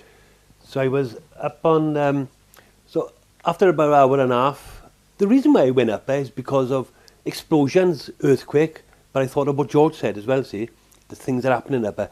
But by that time, everything started ebbing down inside my being, myself, like. Yeah. So I thought, oh, is something going on up there? I wanted to be the first to. Right. So you're still curious. You hadn't given up the UFO thing altogether. I had for 6 months, but it had started raining off there, so I thought I was back in then. Yeah. So I went up there, parked up, watched, nothing. I left there. So I left him down halfway, which is the big where I think that satellite system is. Went down the hill, back through Senny Bridge. Back through Senny Bridge. I was coming on up to Story Arms, where there's a crossroad, main from Brecon. As soon as I turned the corner, a bend, I could see a blue stripe. I could see it in the mirror as I looked, like my brake lights were on. I looked in the mirror, like I could see blue and yellow stripes. I thought, oh, that's how you did, you know. Were they? So they went on that bend. One came in front of me, blocked me off. One came from behind. Two cop cars. T5s. Were there 2 or 3 cop cars? 2. T5. What's a T5? It's a Volvo, massive things, estates. Yeah. Get out of the car. Open the door, you know. I had a Citroen, white it was. Get out of the car. What's your name? I said, Derek Gough. I said, well, you already got that from my number plate, haven't you? Where have you been, he said. I said, oh, I just come back from Newtown, which I can come back through that way from Newtown Powers. No, you haven't, he said. I said, where have I been? And he said, you'd been up on a military ground, so they knew where I'd been. Yeah. So somebody was watching me, wasn't he? So I blamed him, I did, after. Cut a long story short, because he sent me up there. But I was handcuffed, thrown on top of a police car. I mean, literally thrown. Slammed in the back of a car after being dragged off the bonnet. Thrown in the back of the police car. So I was trying to talk to these coppers on the way down. What was you doing up there? Took my video camera, full size one, big shoulder job. Yeah. Took me down to Brecon Police Station. Sat there, signed me in, and I was gagging for the smoke. Wasn't allowed to smoke. Wanted to drink of water, couldn't have water. Put in a little cell, no size in that door. I was crouching in there. Then they came out. What was you doing up there? Wait a minute, did they not take your clothes off? Oh, hang on. That's before they started the nonsense. Right. That was just the interview preliminary. That was by the desk sergeant and some other gentleman, should we say. But did you say to them, well, I'm interested in UFOs, so I've been... Oh, no, already then George was clicking in. The story about George. So you didn't want to say anything? No. So I thought, oh, hang on now. To myself, I thought. But then I didn't want to sound like an idiot saying UFOs. So I said, came from Newtown, because I knew people up in Newtown anyway, because I had been investigating up there. But anyway, they took my camera and that went somewhere. I think I went out to Senny Bridge. Right. Because they took the tape out. What's on the he said? It was, oh, I don't know. I said, oh, the eclipse. The eclipse was on it. Because we'd done the eclipse down Pontypridd somewhere during that day. So we just filming the eclipse. Very plain it was, wasn't it? We couldn't see nothing. But anyway, they took us somewhere. Next minute then, slammed back in the thing, give me a cup of water. 2 gentlemen came in. All right, Derek? And when people start talking nice to me, I get suspicious. And I said, take your clothes off, but, he said. And when they say but, he's Welsh. That's all they say around is but. So I took my clothes off. I said, what are you taking my clothes off for? Just for testing, is all he said. So they give me one of these white suits. Right. You put your feet into and bunny gloves like that. Okay. But I said to him at the time, all I want now is a pair of ears. I said, look like a bloody rabbit. Right. So I was sat there. All my clothes are gone. Don't know where they're gone. What's in the car? He said. Engine, tyres. Don't try to be funny. He said. I said, nothing is in the car. What's on the tape? I said, well, you've got the tape. Have a look at it. He said, we believe you've been filming up. I said, I haven't filmed nothing up there. I said, the only thing I was on there is the eclipse of this afternoon. Anyway, they'd started taking my seats out. All my seats had gone missing. Took them all out. Ripped all my roof off. All the covering inside my roof. Left me with a shell.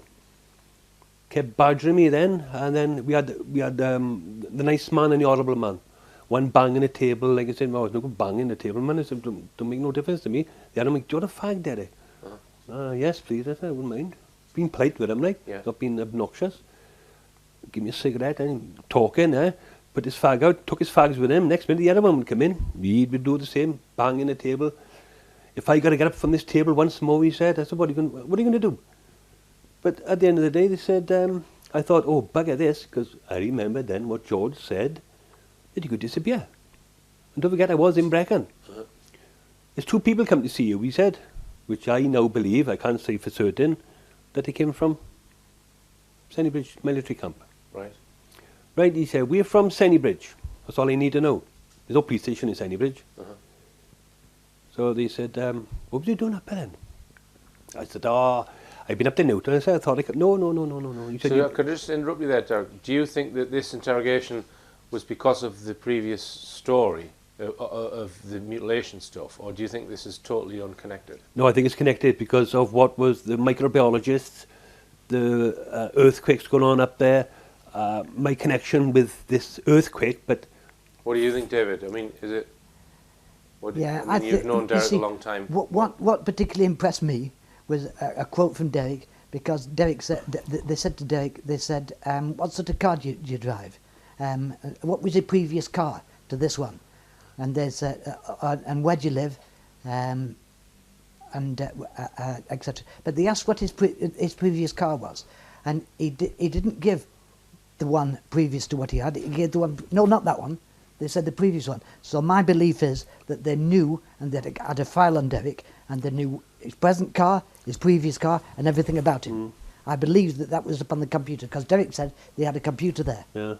I believe that he was on file there.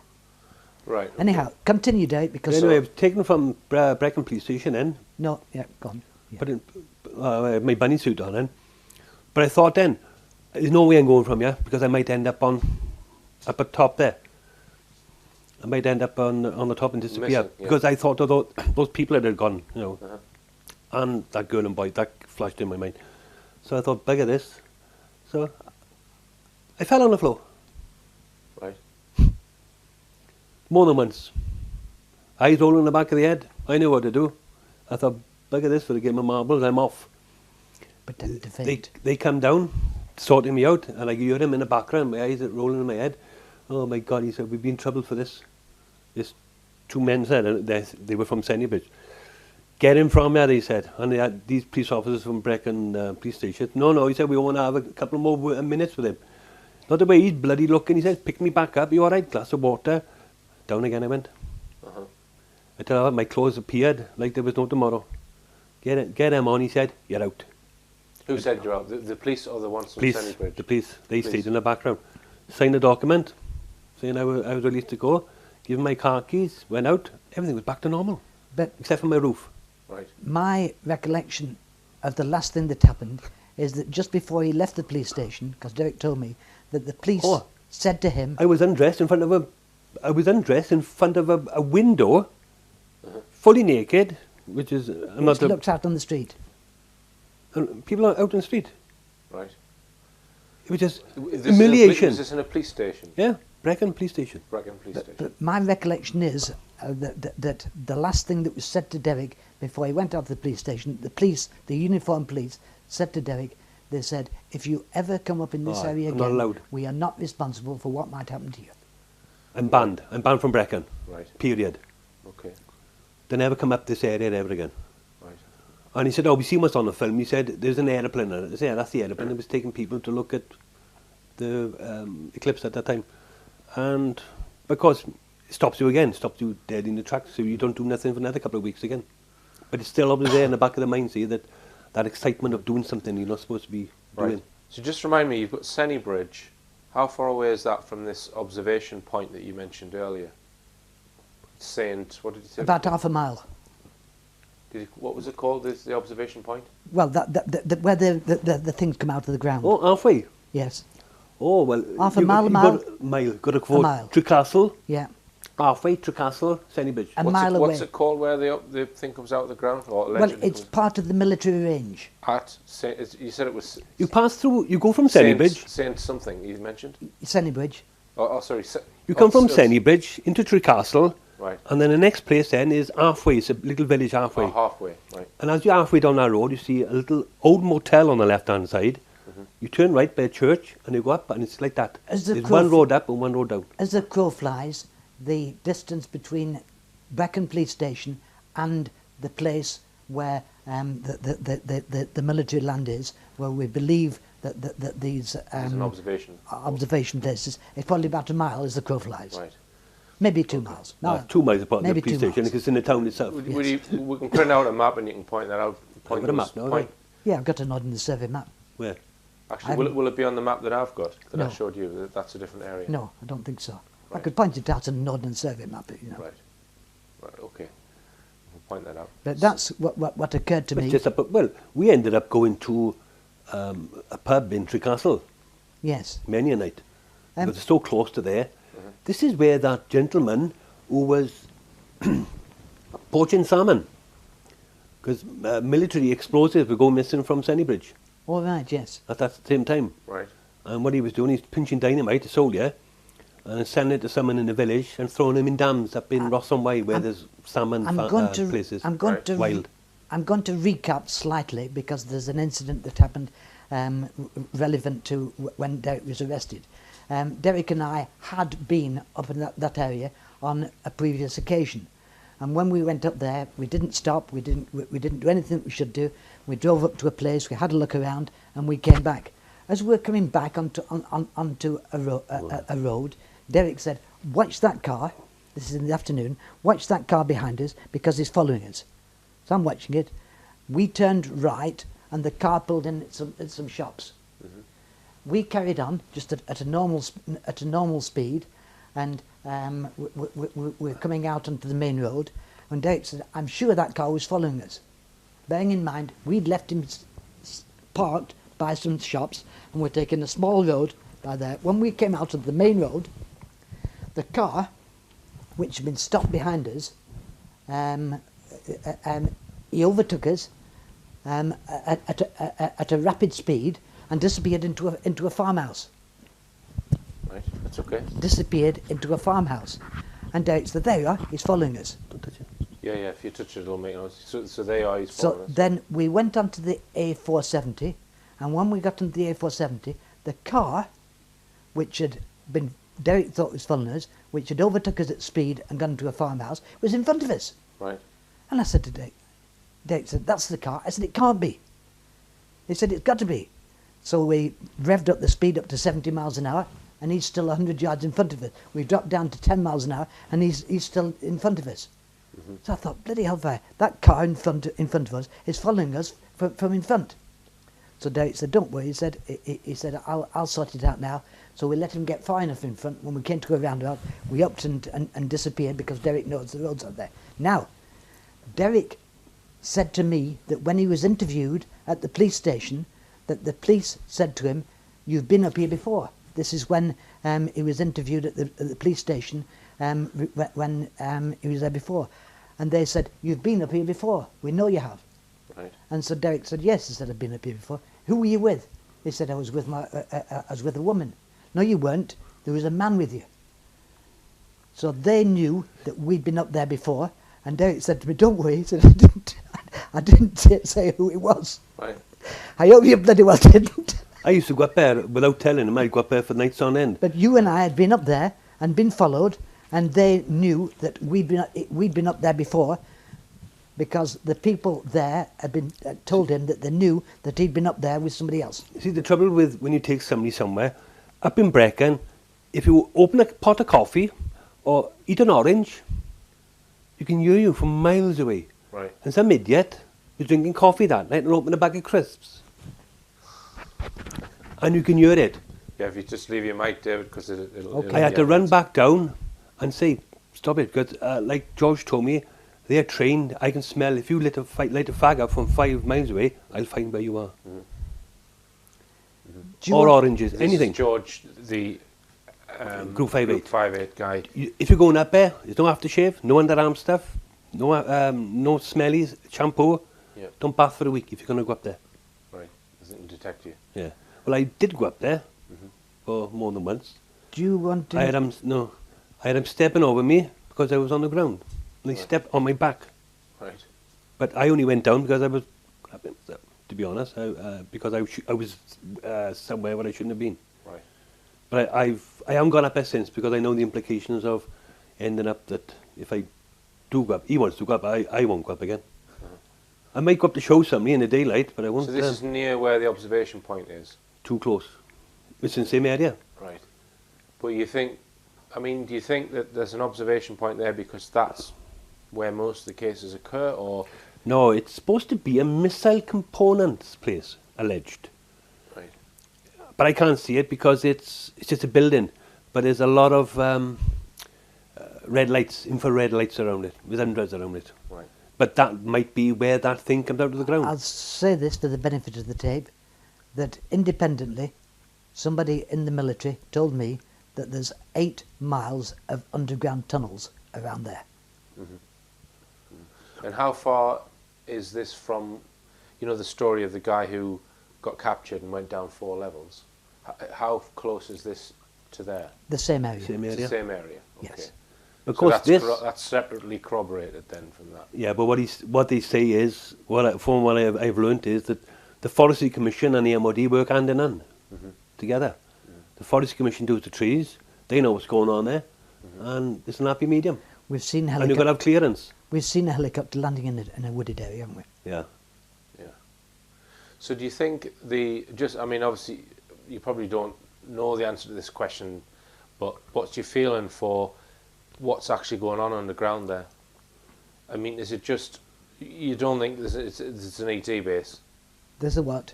You don't think there's extraterrestrials down there or anything like that? Or they're working in You don't know? It's just impossible to imagine. There's something there because of what that gentleman, with the name I give off the tape after, was where he seen that man coming out dressed in a surgical gown with his hands in the they're air. doing some kind of surgery underneath there, possibly. Well, what's a Oh, microbiologist no. doing up there?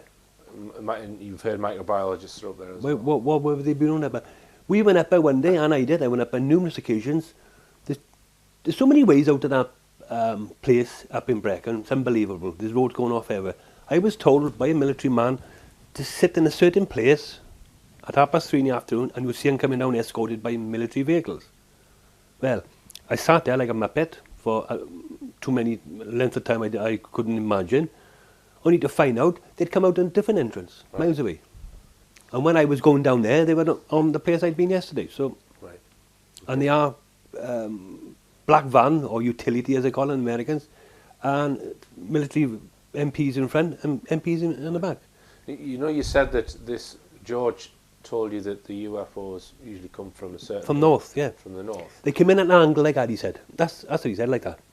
They come in at an angle. Right. But what about... I've heard of cases where they come from St Bride's Bay area, you know, the south west part of Wales. You didn't mention anything like that. In that Neil Springs land, that is. No. Yes, it is. Is it? That's where that... There's a mist... Oh, I know where that is. That's where that hotel is, right by the coast. Have you heard about that place? Oh, yes, in Pembroke. Stack Rock. Stack Rock. Right. I've never heard of That's the Welsh Triangle Yes. Paget's Right. place. Yeah, Stack Rock. So, what the George guy said, I mean, what you think they're coming down from, what, the Pennines or what sort of region? Well, he Well, said they're coming in through the north. Through the north. In So through I the imagine what he said at the time, that they come in northwest from North Poland, Right, from northern. Yeah, from So maybe- Scotland. And they can't say they know nothing about them because they're waiting for them. From Scotland.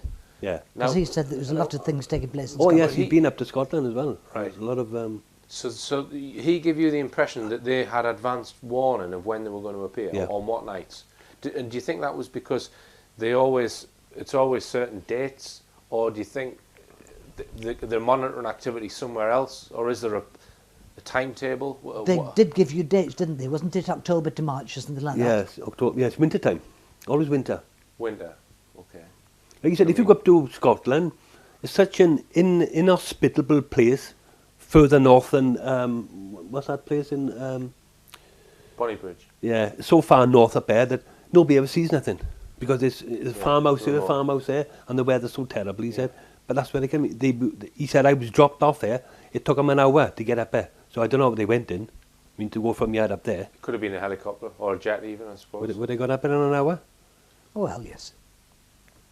Oh, well, Maybe not in a helicopter. from St Athan in a plane, they'd be up there in an in hour. a plane. Yeah, I mean, it's only 250 miles. But you said that this George said that they had access to any plane. Yes, anything. They did, yes. So they would possibly get in a jet then, go elsewhere, be piloted by another helicopter up And there, and I then think that If they had to George go by also- road, he said they would escort it by military police.